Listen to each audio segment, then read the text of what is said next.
బండి రావాలిగా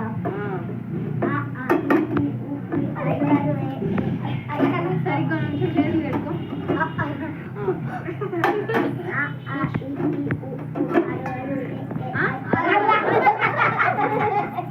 అరు అని నేర్పిస్తారు వాళ్ళ స్కూల్లో. అరు అయిందిరా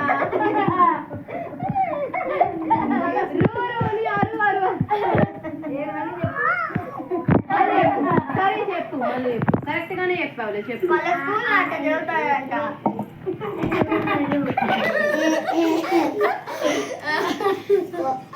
సరే నేను ఎట్లా నుంచోమని చెప్పాను? స్ట్రైట్ గా నుంచో. స్ట్రైట్ గా నుంచో. ఫస్ట్ నుంచి చెప్పు.